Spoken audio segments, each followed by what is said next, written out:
No ar, Cartão de Visita News. Apoio, Grupo Tati de Comunicação e suas plataformas.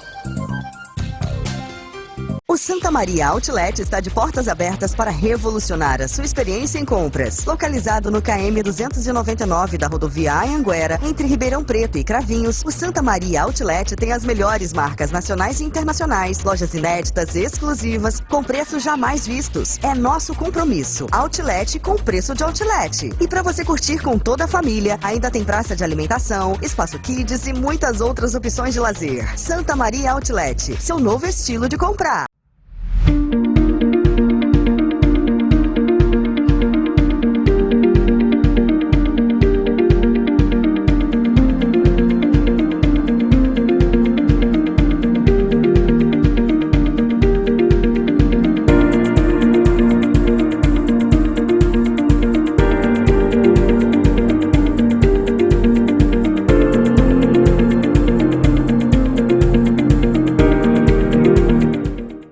Informação de qualidade, jornalismo profissional, entrevistas exclusivas.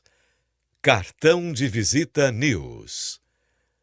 Após o sucesso do Residencial Guaporé 1, a construtora Pereira Alvim apresenta seu mais novo empreendimento em Matão. Residencial Guaporé 2. São lotes a partir de 360 metros quadrados em um residencial fechado, de altíssimo padrão e pagamento facilitado direto com a construtora. Ideal para você investir ou construir a casa dos seus sonhos. Viva com sua família no ponto mais valorizado da cidade. Com conforto, tranquilidade e completa harmonia com a natureza. Plantão de vendas no local. Ligue 0800 942 5151 e saiba mais. Residencial Guaporé 2. Seu bem viver começa aqui. Pereira Alvim. Sonhamos mais, construímos mais. Cartão de Visita News.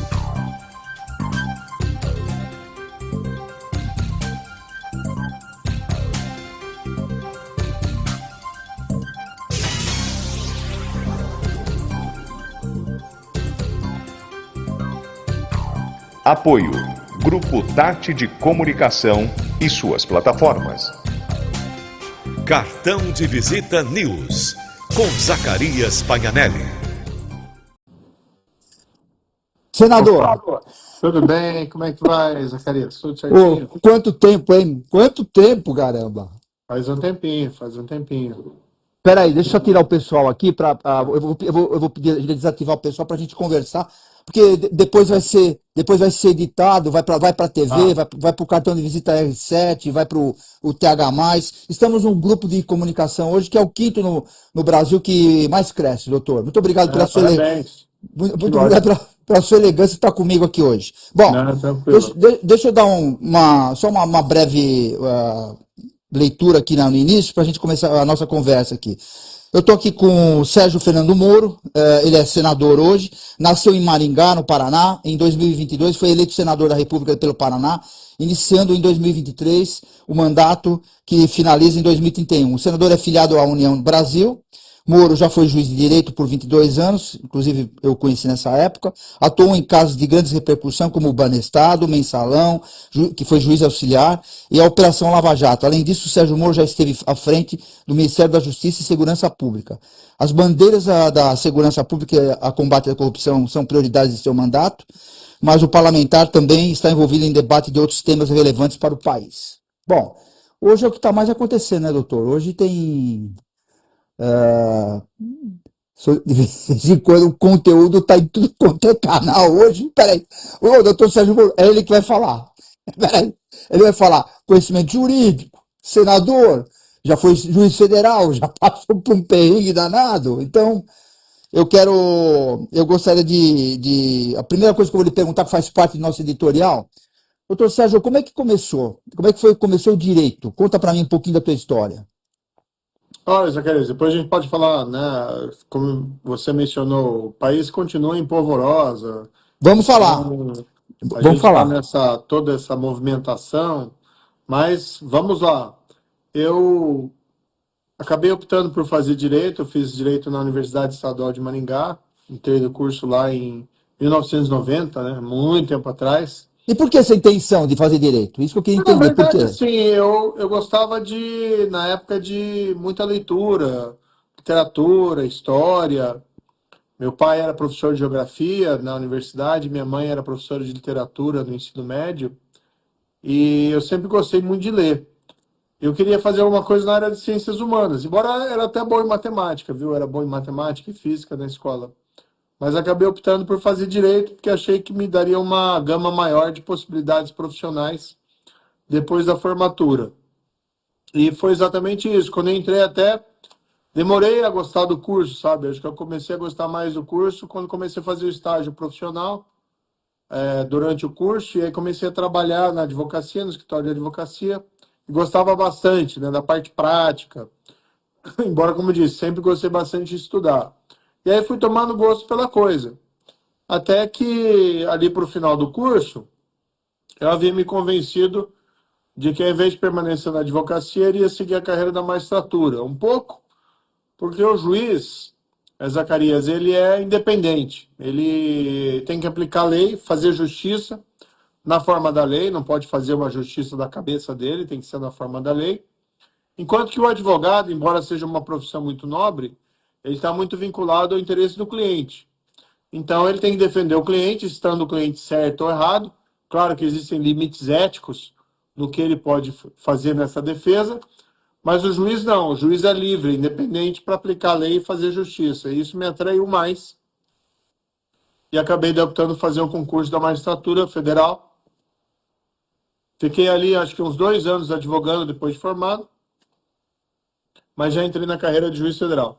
Deixa eu aproveitar o que você falou, que você fez um comentário sobre seus pais. Bom, você é descendente de italiano, de Vêneto, na Itália, né? É filho de Odete Stark Moro e Dalton Auro Moro, naturais de Ponta Grossa. O pai era professor de geografia na Universidade Estadual de Maringá, que é falecido já em 2005, e a mãe professora de português e literatura. Aliás, a tua mãe, ela fazia você ir para a escola e quando era na parte da tarde juntava um timezinho para tomar café, mas ia fazer inglês, né? A gente fazia na época inglês, né? Como muita gente aí daquela época, ou até hoje, né? É sempre importante você ter uma segunda língua e ter o conhecimento de inglês. Então, a gente sim ia às tardes fazer. Tinha um curso acho que era ILG, Instituto de Línguas, que era vinculado até a Universidade Estadual de Maringá, que coincidentemente ficava perto da minha casa, esse Instituto de Línguas, 3 quadras. Então, naquela época, tudo era mais simples, né? Tudo era mais tranquilo, as ruas também eram mais seguras. A gente ia a pé, num grupo lá de crianças, depois adolescentes. Então, fiz muito tempo lá o curso de línguas, em língua inglesa, do ILG da Universidade Estadual de Maringá. Você acha que o curso de inglês que você fez, depois que você sentiu que você tinha perfil para o direito, você acha que isso te ajudou na época das investigações da Lava Jato e alguns outros casos mais relacionados a isso? Não? Porque você imagina, muitas coisas vieram, muitas informações vieram de fora e tal. Isso te ajudou muito, não, na época? Sim, porque o domínio do inglês hoje é importante em qualquer profissão. E eu sempre gostei de estudar muito direito comparado. E o direito americano ele é bem interessante, porque ele é diferente, muito diferente do nosso.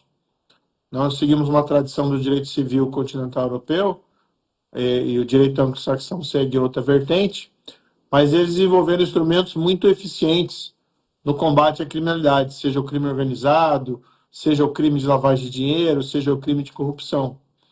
E nos casos que eu enfrentei durante a minha carreira de juiz, em vários deles, nós precisamos utilizar a cooperação jurídica internacional. E o inglês ali é uma língua fundamental para isso.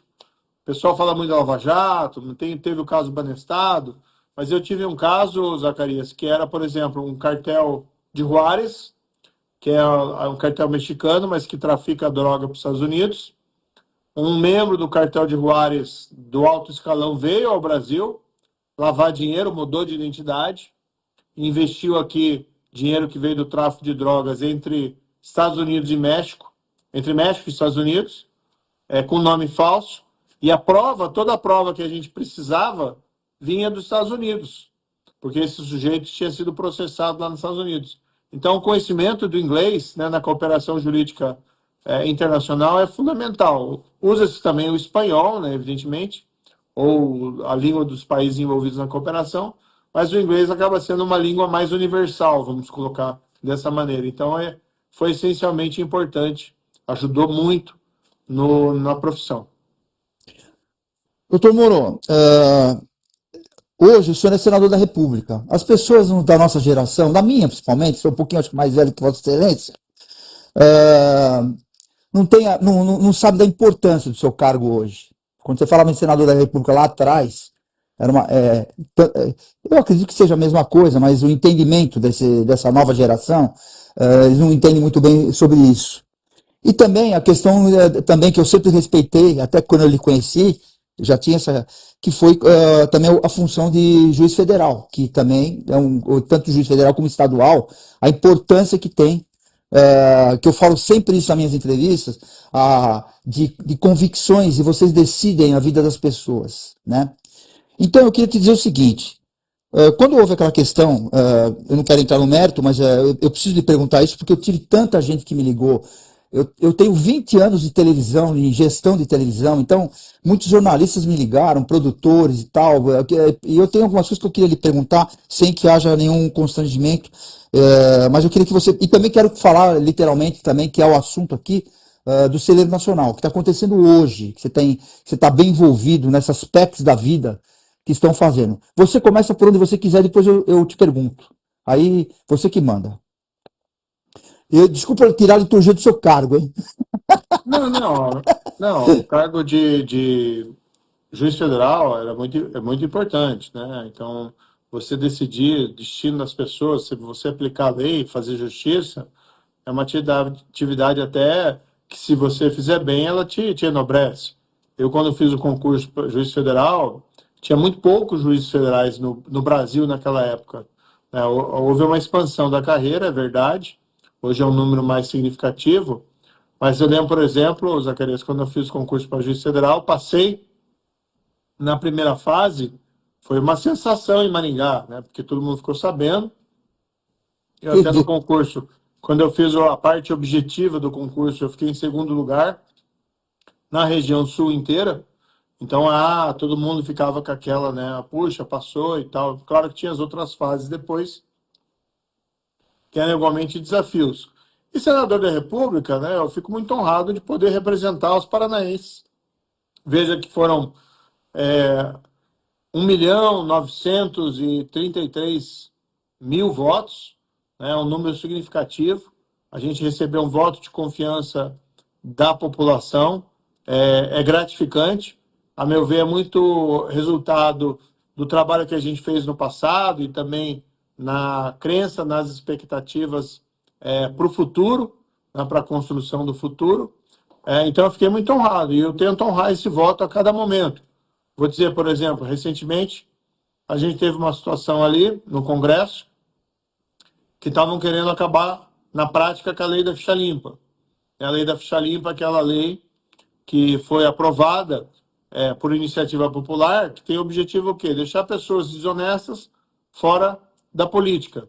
Então, quem é condenado, por exemplo, criminalmente por certos delitos, o que diz a lei da ficha limpa atualmente? A pessoa tem que cumprir a pena e fica ali, depois do cumprimento da pena, 8 anos inelegível. Foi aprovado um projeto lá na Câmara que, na prática, trazia esses 8 anos, a contagem de 8 anos, a partir da condenação. Qual que é o problema? Entre a condenação e o final do cumprimento da pena, pode ter um lapso temporal significativo. Então, vamos supor alguém que é condenado por tráfico de drogas a 10 anos. Quando termina de cumprir a pena, já passaram os 8 anos. Durante o cumprimento da pena, não podia concorrer. E no final, já vai poder concorrer. Então, na prática, ele diminuía, né, o tamanho, a extensão da eficácia da lei da ficha limpa. Eu apresentei uma emenda no Senado.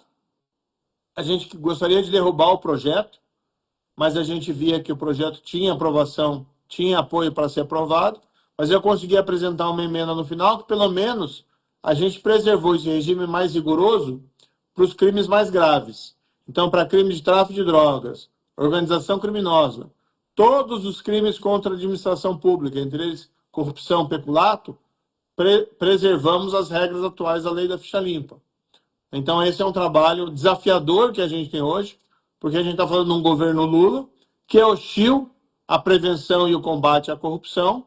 Então, você também tem algumas vitórias, às vezes, em preservar aquilo que já existe, para lá adiante você conseguir avançar. Hoje é muito difícil avançar, porque o Lula, de todas as maneiras, busca sabotar, né, esses prevenção e combate à corrupção. Afinal de contas, tem um histórico, né? Mas a gente conseguir preservar algumas coisas é importante. E o país vive esse drama hoje, né? A gente vê um Brasil que está no rumo errado da economia, dívida pública crescendo, juros lá nas alturas, um país que hoje não está mais alinhado às democracias ocidentais, hoje está mais aliado a um eixo, talvez, das autocracias, países que têm regimes políticos fechados, e nós ficamos com receio que pode acontecer aqui no nosso país. Enfim, uma série de dramas acontecendo, e nesse momento, você ter a confiança dos paranaenses para ser um dos representantes, eles são só 3 senadores, em eleição muito difícil, você está lá defendendo nosso Estado e a população brasileira, isso é muito importante. Você com essa cultura de juiz, vamos dizer assim, que decidiu muito tempo a vida das pessoas e das coisas, vai? O que você vê esse fórum do fórum privilegiado hoje? Eu sempre fui contra o foro privilegiado, né? Eu acho que o foro privilegiado Quer dizer, isso quer dizer primeiro, que você pode fazer o que você quer enquanto você está no cargo. não é bem assim, né? O que acontece do foro privilegiado é que algumas autoridades têm aí, ao invés de serem julgadas como qualquer outra pessoa, respondem diretamente perante as cortes superiores. Pode ser, por exemplo, perante o Supremo Tribunal Federal, o senador e o deputado. Ou ele tem sido uma fonte de impunidade, ou ele tem sido uma fonte de perseguição política hoje. Por isso, o melhor que poderíamos fazer, e para o próprio Supremo Tribunal Federal, a melhor solução seria simplesmente suprimi-lo por completo. Os casos serem julgados na primeira instância, com possibilidade de recurso. Era isso que eu queria comentar, aproveitar até essa deixa que você deu, essa questão que você comenta às vezes, independente de você ter tido algum caso lá na frente, mas, ou lá atrás, essa questão do que você achou do julgamento, aí eu sei que você sempre bateu nessa questão que seria legal que fosse na primeira instância. Eu queria que você comentasse sobre isso também, que é um assunto que também é pertinente hoje, sem a gente ter lado e falando de uma forma profissional. Julgamento do Bolsonaro. Bolsonaro. Ex-presidente. A crítica que eu fiz foi que, por exemplo, o Lula foi julgado em primeira instância. Ele não era mais presidente. A jurisprudência do STF, que vinha desde 1999, era no sentido de que, fim do mandato ou fim do cargo, se encerrava o foro privilegiado. O Supremo mudou a jurisprudência, num outro caso, mas mudou agora em 2025, e ficou com aquela impressão que foi uma mudança de ocasião para que pudessem julgar o Bolsonaro. Então, o processo de julgamento, a meu ver, já começaram errado por aí. E tem uma questão muito prática, que é o Supremo se sente agredido, hostilizado pelo presidente Bolsonaro, que, de fato, proferiu aí durante o seu mandato, né, uma série de impropriedades em relação ao Supremo Tribunal Federal. Nessas circunstâncias, seria mais adequado que fosse julgado por outro tribunal, para que não contasse ali o emocional, aquela sensação de revanchismo. E as penas que foram aplicadas, a gente viu agora, né, semana passada, retrataram, de certa maneira, esse sentimento, penas muito elevadas, 27 anos. Claro que ninguém é favorável a golpe, ninguém é favorável a qualquer virada de mesa numa eleição, perdeu, tem que procurar outra eleição ali para disputar, mas o fato é o seguinte, será que se pode falar realmente que houve uma tentativa, ou ficou num plano de cogitação, de especulação, de eventualmente tomar a decisão de fazer, né, de buscar tentar um golpe, mas não foi feito, porque não teve a minuta assinada, porque não teve tanque na rua, porque não teve atos ali de violência, salvo o 8 de janeiro, de fato, né, que aquelas pessoas invadiram os prédios, isso não pode fazer. Aquilo foi um absurdo, né? Sim, não pode invadir prédio público para fazer Mas, manifestação, não pode destruir patrimônio público, isso é intolerável, embora foi uma minoria que fez claro, isso, claro. da destruição, mas eu não vejo com facilidade uma prova que linke, tá, aquelas discussões que ocorreram em novembro e dezembro de 2021 e 22 com o ato do 8 de janeiro. Não, ou seja, aquelas pessoas eram uma turba, era uma multidão que se exaltou, eles podiam até querer praticar um golpe, mas não me parece que tem uma prova que possa afirmar, olha, isso foi orquestrado pelo Bolsonaro e pelo seu entorno. Isso, a prova não surgiu, né? Não vi em lugar nenhum isso, e eu participei da CPMI do 8 de janeiro e não surgiu essa evidência lá.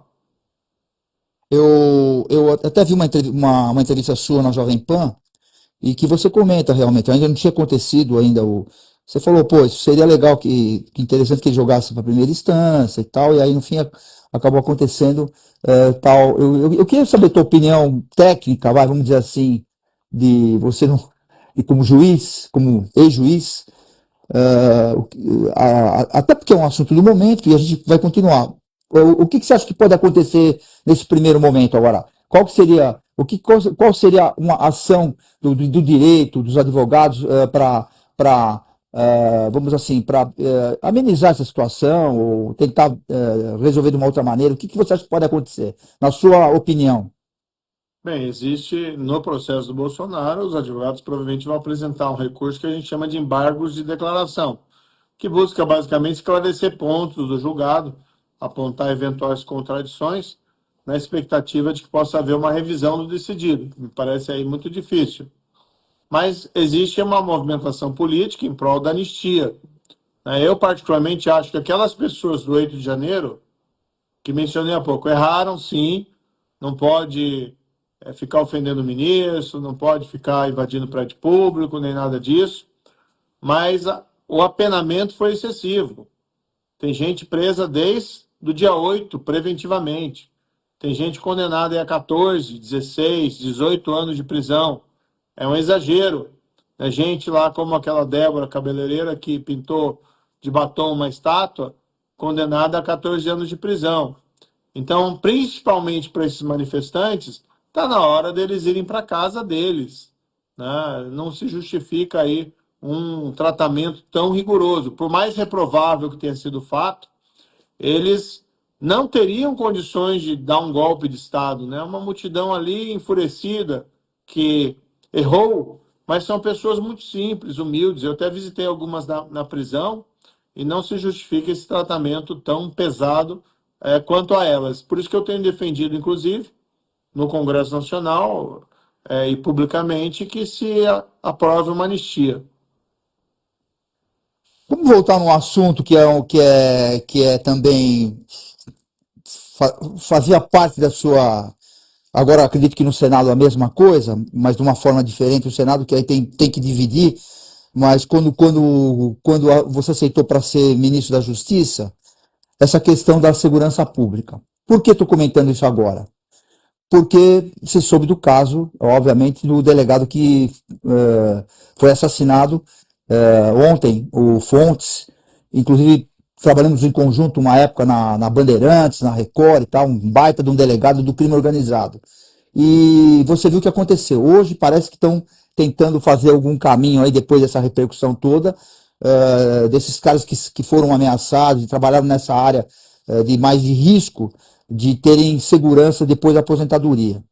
Mas eu queria que você me dissesse qual que era a tua intenção na época da questão que vem ao caso hoje, né, queira ou não conseguiram realizar, essa questão da segurança pública. Qual que era a ideia na época, que no fim acabou não dando certo, e você acabou saindo do ministério e...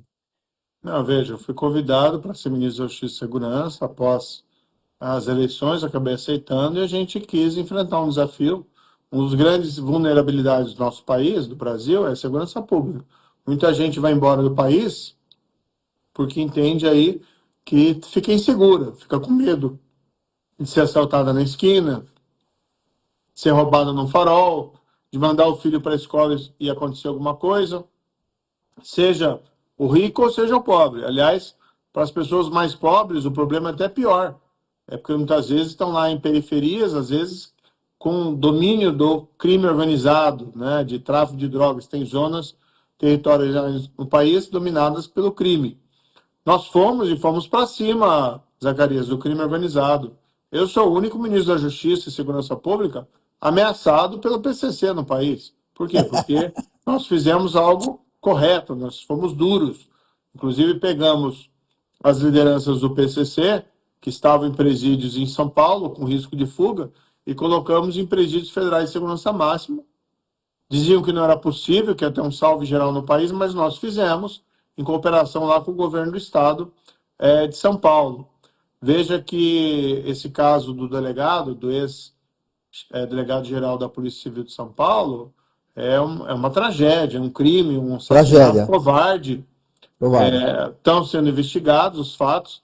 Talvez seja uma retaliação do PCC pelo trabalho que ele fez contra essa organização criminosa. Inclusive, em 2019, quando fizemos as transferências dos presos, ele era o delegado-chefe da Polícia Civil em São Paulo e ele ajudou a realizar a operação. Aliás, a sua relação é muito boa com o pessoal de São Paulo, né? É muito boa, por incrível que pareça. Tem uma relação positiva, né? Agora, algo que nós temos que nos preocupar, veja, ele era um policial valente, colocou a sua vida em risco, na linha de frente contra o crime organizado. Aí, de repente, ele se aposenta. E ele perde toda a proteção que ele tinha quando ele era delegado da Polícia Civil.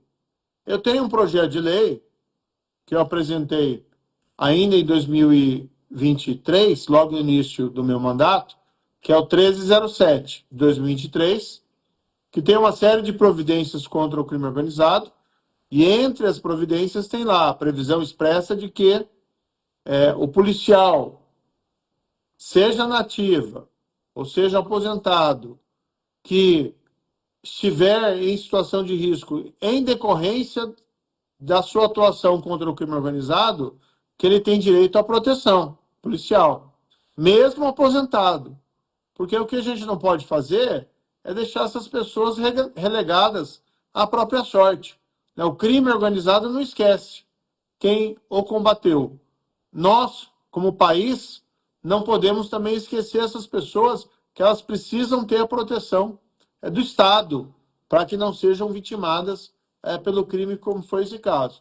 Esse projeto ele foi aprovado no Senado Federal, foi à Câmara dos Deputados, foi agora recentemente aprovado na CCJ, falta a deliberação do plenário.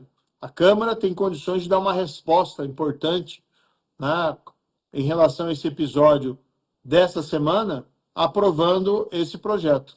E assim, quem sabe, né, evitar que casos semelhantes aconteçam no futuro. Precisamos proteger os agentes da lei que enfrentam riscos por estarem ali na linha de frente contra o crime organizado, como foi o caso do delegado Rui Fontes. Falando nessa questão de segurança, na época eu até fiz um comentário com Vossa Excelência mesmo num evento, e eu sei que você ia trabalhar na Justiça Federal, você ia de bicicleta. Como é que é hoje? Agora, você anda de bicicleta no Paraná ainda, não? Não, existem questões de segurança que a gente tem que preservar, né? Então, a gente também não dá informações sobre nossa segurança, sobre o esquema de segurança que existe, mas a bicicleta a gente usava, né, numa época que era mais calma. Durante, no entanto, a Lava Jato, que a pressão e a situação começou a mudar, nós encerramos, né, não tinha condições mais de utilizar por questões de segurança. O que você tem para falar que você gostaria de comentar relacionado aos projetos do Senado que você está à frente com o teu pessoal? Pode ficar à vontade. A gente está muito focado. Primeiro, assim, eu sou oposição ao governo Lula.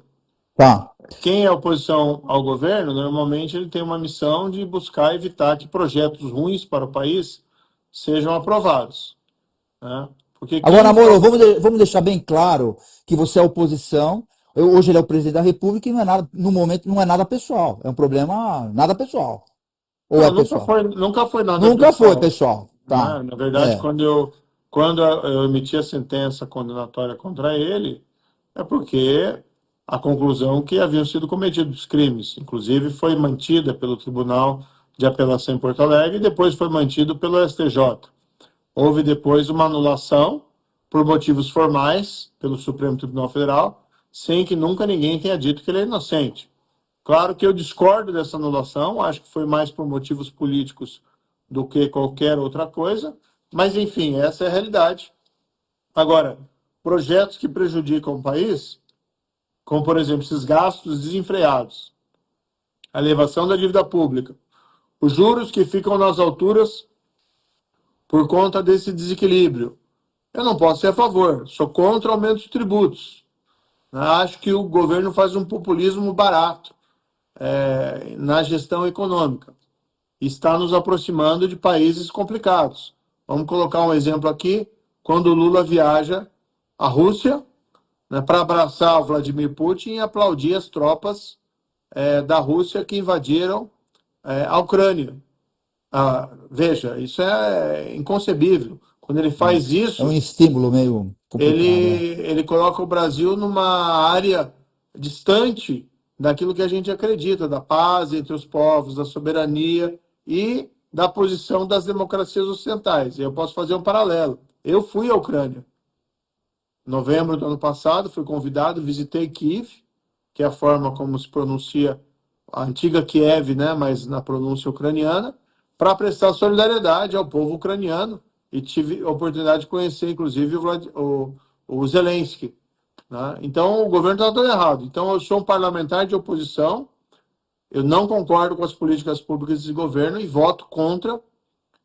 Claro que se tem um projeto que é positivo para o país, ok, votamos a favor. Projetos que são negativos, voto contra. Agora,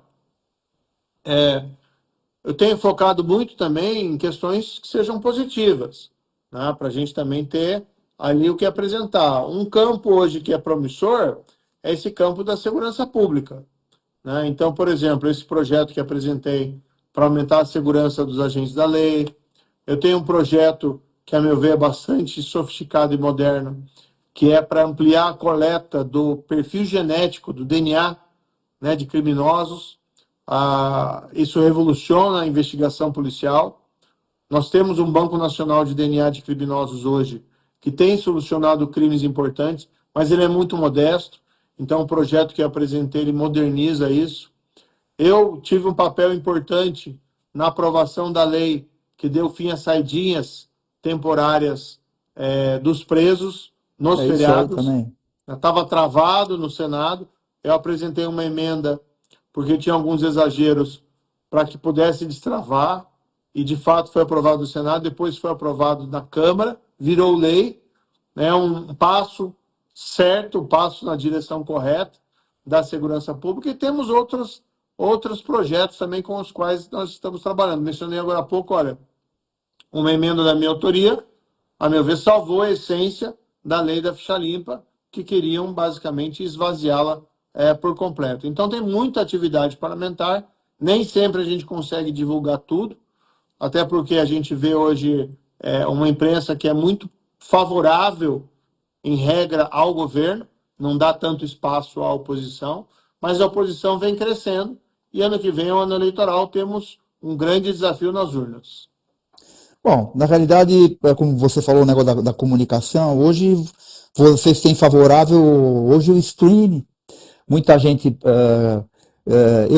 eu particularmente acho que jornalista não teria que ter lado, mas isso é uma coisa que é milenar, né? A gente ouve falar da imprensa marrom, muita coisa que você ouvia falar quando eu era moleque, né? E acho também a questão, e quando você vai para a área política, que é o seu caso hoje, como juiz você não pode ter lado, de maneira nenhuma, né? Você tem que ter o lado da lei. E aí você acaba, a política você tem que ter, às vezes tem que ter uma certa habilidade para poder conseguir uma coisa, para conseguir na outra e tal. E a gente entende que é mais ou menos por aí que acontece. Ah, quais são os seus planos hoje? Ah, você vai para a reeleição ou não? Não Não, eu sabe tô ainda. no. São 8 anos de mandato, né? Ah, Eu é estou verdade, na primeira senador. metade. Você vai para 31 ainda você vai dar trabalho. Senador, você vai dar trabalho ainda se muita gente vai te procurar. Você sabe que, não sei se você sabe, mas você é um cara querido ainda, muito ovacionado ainda. Falo isso porque eu vi pelo que vi, assim, eu entrevisto muitas autoridades, né? Inclusive, não faz 20 dias eu entrevistei o secretário nacional da Segurança Pública, o Mário Sarrubo, várias pessoas, procuradores do Conselho Superior que trabalham em algumas operações, fizeram operações grandes agora do PCC com os postos de gasolina, lavagem de dinheiro, muita gente. Então, a gente percebe o seguinte, que foi o time, como eu te falei, muita gente me ligou. Aí fala, pô, você vai entrevistar o Moro, que chique. Aí eu falei, nossa, então estou começando hoje, porque eu falei assim, o Moro já me deu entrevista uma vez, não sei se você está lembrado, faz muito tempo. Eu estava nos Estados Unidos e aí no final a gente começou a falar e acho que você estava num lugar muito ruim, eu não sei se você estava entrando em campanha e acabou caindo a. Até eu me senti em débito com você aquela vez, Zacarias, porque na verdade isso acontece o seguinte: eu estava em pré-campanha ou campanha já para o Senado e estava tudo muito corrido. E aí é o que a gente tinha acabado marcando, né? Uma entrevista, mas Eu tava nos Estados Unidos, você acredita? é, Fazendo de lá. acredito, mas naquela época eu estava em deslocamento. E aí eu cheguei às pressas no hotel, não lembro nem que cidade que estava, alguma cidade do interior. Não sei se era E Piauí, o sinal era ruim e a iluminação do hotel era pior ainda. Então, daí a gente ligou lá. Acho que a gente nem terminou a entrevista direito porque não. estava muito complicado, né? Até me senti em débito. Eu falei, não, poxa, preciso conceder uma nova entrevista aí para Ah, o Zacarias para porque compensar aquele episódio, porque foi meio. Eu me senti em débito, né? Mas não tive o que fazer porque eu cheguei também bem cansado no hotel. Mas daí a luz era horrível, né? Era uma coisa assim impressionante. a impressão que dava é que tinha um pessoal iluminando com o celular. A impressão que dava. É, uma coisa bem esquisita ali, né? Daí a gente acho que falou, acho que nem venceu todo o tempo da entrevista, coisa assim. Não, eu falei assim, pô, será que eu fiz alguma pergunta? Olha a minha cabeça de jornalista. É. Será que eu fiz alguma pergunta que a assessoria não gostou e derrubou a entrevista? Eu falei, será que foi Não, isso? mas é que era tudo muito ruim, o sinal também de internet estava péssimo, né? Mas tudo bem, estamos aqui. A gente teve uma boa relação quando você era juiz federal. Eu até quero consignar o agradecimento relacionado a isso, porque você sempre deu prestígio para a área institucional da área de comunicação. Eu fui um dos envolvidos. Fui apresentado para você na época, que na época era o atual presidente da Associação dos Juízes Federais, que era o Fernando, e você sempre deu atenção. Então, eu acho que houve aí uma coisa assim que a gente tenha. Eu queria te fazer uma pergunta, não quero te deixar constrangido, mas eu preciso consignar essa pergunta, porque quem está fazendo essa pergunta, na verdade, não sou eu. Chama-se César de Holanda. É um baita de um jornalista. Ele foi meu produtor, ele foi meu editor-chefe do cartão de visita na Record News durante 12 anos, que inclusive foi para a Record Internacional. E hoje, se eu não me engano, ele é editor-chefe da Band News. Ele fez uma pergunta assim, pô, ele falou assim, por que ninguém perguntou para ele isso? Então eu vou deixar ele responder. O senhor criticou o ex-presidente Jair Bolsonaro, agora condenado por tentativa de golpe de Estado, quando saiu do Ministério da Justiça. Depois apareceu em um debate para presidente apoiando o Jair Bolsonaro. Enfim, quem é Sérgio Moro? Eu sempre mantive minha linha de coerência, até falei na época, o pessoal me questionou. Eu tive divergências com o presidente Bolsonaro, saí do Ministério da Justiça por conta dessas divergências, ok? Concorri a senador, não fui apoiado por ele. Ele tinha um outro candidato no Paraná, ainda assim a gente ganhou. Mas aí no segundo turno das eleições presidenciais, é Lula ou Bolsonaro. E eu sempre entendi que Lula seria uma tragédia para o país, como na verdade ele está sendo. Então, na ocasião, pensando no país, pensando nos cidadãos, inclusive o compromisso que havia assumido com os paranaenses, eu fui aos debates presenciais. Fui convidado, né, evidentemente, pela equipe do presidente Bolsonaro e por ele mesmo, e fui apoiá-lo. Eu acho que daí as divergências têm que ser colocadas de lado naquele momento por conta do risco que o país sofria em eleger o Lula, risco que está sofrendo hoje. Então, não tem nada de incoerente nesse meu posicionamento. E na época eu falei abertamente, falei, olha, eu não retiro nada do que eu disse lá em 2020, quando eu saí do governo. Mas, no entanto, agora tem um objetivo maior, que é buscar a derrota eleitoral do Lula. Claro que, infelizmente, isso não aconteceu, e o país paga um preço, né, por conta disso até hoje. Moro, é o seguinte, o que eu acho engraçado. A sua esposa, ela é candidata, ela é deputada. Sim, E ela foi deputada por São Paulo.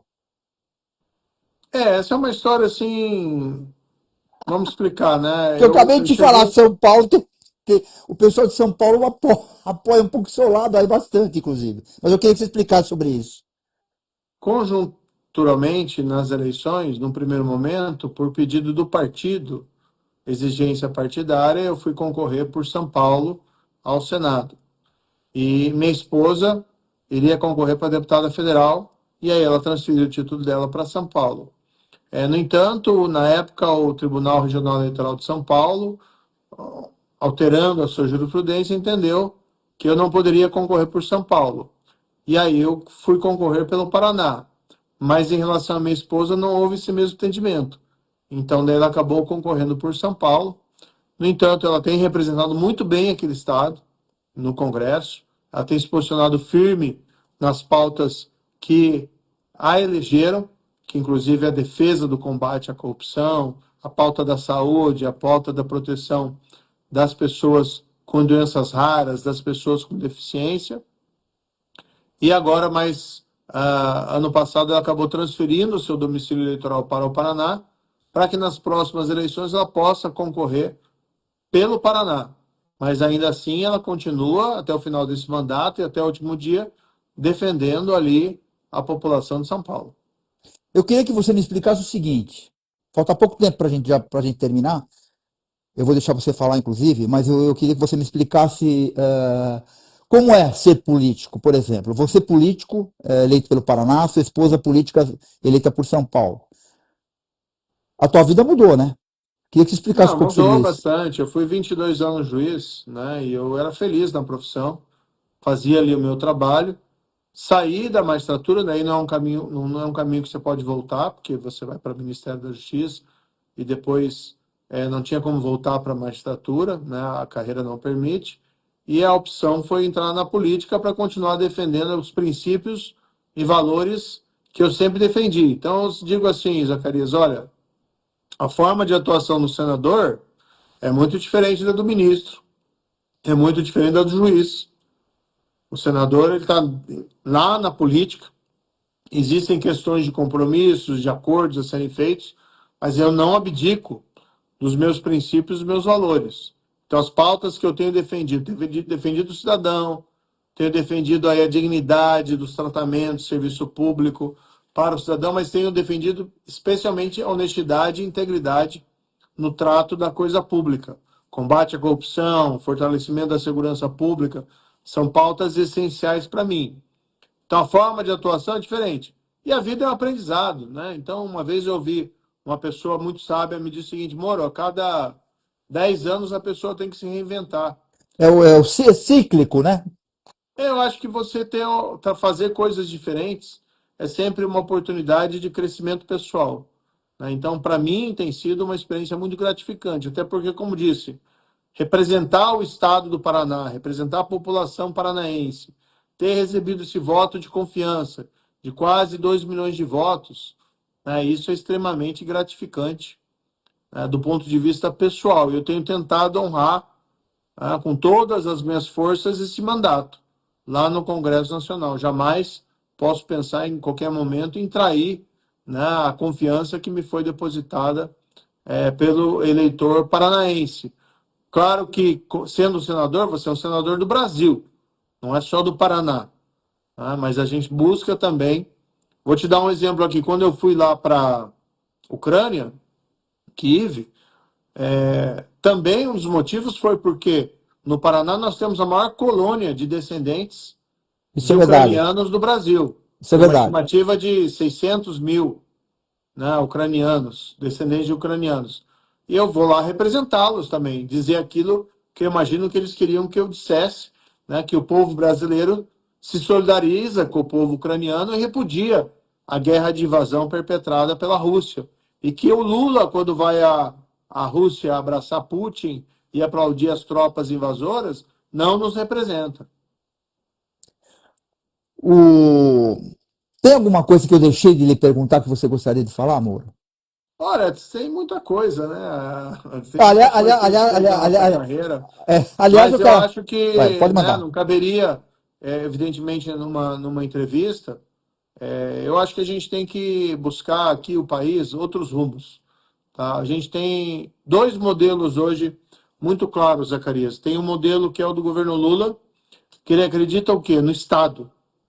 Ele acredita no desenvolvimento a partir do aumento do gasto público, do aumento da burocracia e através do aumento da tributação sobre a sociedade, sobre o contribuinte. Esse modelo nós sabemos que não dá certo. Do outro lado, o modelo que deu certo no mundo inteiro, os Estados Unidos é um grande exemplo, é um modelo que acredita no setor privado, que acredita no indivíduo, que acredita na família, que acredita na comunidade, mas que sabe que o crescimento econômico depende do quê? Inovação e tecnologia.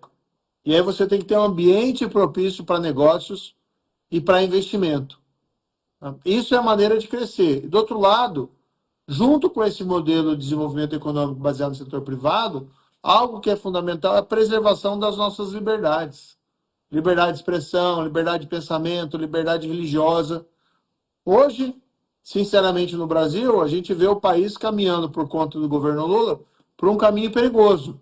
Junto com isso vem o enfraquecimento da integridade das instituições pelo abandono do combate à prevenção à corrupção e, do outro lado, uma aproximação do Brasil a países com modelos políticos fechados. Olha, eu não tenho nada contra a China, por exemplo. Admiramos o povo chinês, a história, queremos fazer negócios da China, é o nosso mais importante parceiro comercial, maior destino às nossas exportações. Mas nós não queremos copiar o modelo político chinês, que ele é estranho às nossas tradições. Então, quando a gente vê esse clima de censura que está hoje no país, as pessoas com medo de falar o que pensam, pessoas, até parlamentares, respondendo por crimes de opinião, processos judiciais. Tudo isso é muito perigoso. A gente precisa resgatar, sim, o nosso país, e ano que vem teremos uma grande oportunidade para tanto. Eu vou te fazer uma pergunta que eu faço para todo mundo, até porque é uma coisa que está muito em evidência. Isso está se falando muito, se vale e vai. Você acabou de comentar. Eu vou dar a minha opinião para você pensar o que você vai responder. Acho que não tem. Liberdade de expressão, para mim, tem limite. Eu queria saber a tua opinião. Claro que tem limites, né? Você tem na lei, inclusive, a previsão lá, calúnia, difamação, injúria, são crimes. Agora, o que é proibido pela nossa Constituição é censura prévia. E também as pessoas não podem ser responsabilizadas criminalmente porque emitem uma opinião dentro do debate público, e o debate público muitas vezes pode ser cáustico e veemente. Eu sempre fui uma pessoa muito educada. Você nunca vai ouvir de mim ofensas pesadas em relação a ninguém. A gente tem posições ali ponderadas, embora veementes também nesse debate. Mas veja, vou te dar um exemplo aqui. Um aliado meu, ex-prefeito de Paranavaí, por 2 mandatos, delegado de polícia, responde a uma ação penal perante a Justiça Eleitoral da cidade dele, porque em 2022 ele sugeriu que o Lula seria um ladrão. Pois bem, Lula foi condenado em primeira instância, em segunda instância, em terceira instância. Depois houve uma anulação por motivos formais, mas nunca ninguém disse que ele era inocente. Então você ter a possibilidade de debater esse tema, considerando tudo que aconteceu, faz parte da liberdade de debate. e de repente ele é processado criminalmente, um crime lá, que eu nem tinha ouvido falar, de difamação eleitoral, porque ele teria feito essa ofensa. Então, assim, liberdade de expressão tem limites, mas não queremos ter o excesso de censura e nem censura prévia que é proibida na nossa Constituição. Senão nós estamos abandonando o caminho mais correto, a meu ver, que é permitir que no livre intercâmbio das ideias dentro de uma democracia, a verdade possa prevalecer, com base não num julgamento de autoridade, mas com base sim no que as pessoas pensam. Bom, eu vou lhe fazer a última pergunta e primeiro consignando novamente, deixar registrado isso. Estamos retransmitindo pelo Grupo Tati de Comunicação suas multiplataformas. A nossa entrevista estará hospedada no cartão de visita News R7, estará no TH+, e mais outros portais no Brasil e no YouTube também. Eu queria agradecer essa entrevista, Moro, pela informalidade, que faz parte é o formato que eu trabalho, fica bem formal, que as pessoas têm, a gente já pesquisou muito, então as pessoas têm mais acesso para assistir e não fica aquela coisa engessada, treinada e combinada. E aqui não foi nada combinado. E eu queria agradecer também a tua assessoria, que teve a maior habilidade de tentar encaixar uma entrevista, porque eu sei que você anda muito ocupado. Aliás, eu estou aqui, eu tenho o programa, praticamente o cartão de visita, eu tenho há quase 20 anos, e a primeira vez que eu entrevisto um senador da República, para você ter uma ideia. Então, para mim, é uma honra de verdade, independente de lado, de política e tudo mais. Bom, para quem o Dr. Sérgio Moro, filho da dona Odete, do Sr. Dalton e marido da dona Rosângela, entrega o cartão de visita? Olha, eu tenho uma grande admiração. Bem, primeiro a gente tem sempre uma admiração natural pelos nossos pais, né? Acho que tudo que eu sou hoje é resultado do que eu aprendi na minha infância, da lição dos meus pais. Quando você fazia inglês e tomava café à tarde com seus amigos e voltava para a escola a pé, você comia bolinho de chuva? Não me recordo, nem faz muito tempo. Já comi bolinho de chuva, né? Mas, vamos lá, e aí? Mas uma pessoa que é realmente admirável, que a gente sempre guardou uma admiração, infelizmente falecida, foi vitimada pelo crime organizado, é aquele juiz italiano famoso, Giovanni Falcone, né, que se notabilizou pelo combate à Cosa Nostra, que é a máfia siciliana, na década de 80, e infelizmente foi assassinado em 92. Então, uma vida muito inspiradora, né, para quem quiser se aprofundar, tem biografias sobre ele, livros que ele escreveu.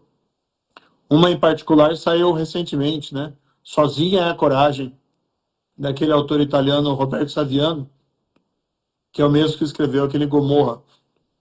Então vale a pena, tem vidas que são inspiradoras, não só dele, mas que vão sendo aí modelos para a gente poder, muitas vezes, se inspirar em buscar fazer o que é certo. Senador, desculpe mais uma vez a informalidade, foi ótimo. Obrigado pela sua elegância. Eu quero agradecer novamente a sua assessoria, que teve uma paciência aí.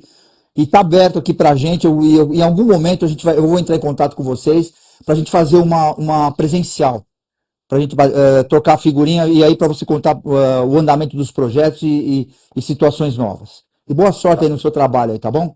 Tá muito certo, obrigado. Zacarias, muito obrigado aí. Sucesso aí, tá? Para você também, muito obrigado. Fica com Deus. Tchau, tchau. Até mais. Cartão de Visita News. Apoio Grupo Tati de Comunicação e suas plataformas. Após o sucesso do Residencial Guaporé 1, a construtora Pereira Alvim apresenta seu mais novo empreendimento em Matão. Residencial Guaporé 2. São lotes a partir de 360 metros quadrados em um residencial fechado, de altíssimo padrão e pagamento facilitado direto com a construtora. Ideal para você investir ou construir a casa dos seus sonhos. Viva com sua família no ponto mais valorizado da cidade. Com conforto, tranquilidade e completa harmonia com a natureza. Plantão de vendas no local. Ligue 0800 942 5151 e saiba mais. Residencial Guaporé 2. Seu bem viver começa aqui. Pereira Alvim. Sonhamos mais, construímos mais. Informação de qualidade. Jornalismo profissional. Entrevistas exclusivas. Cartão de Visita News.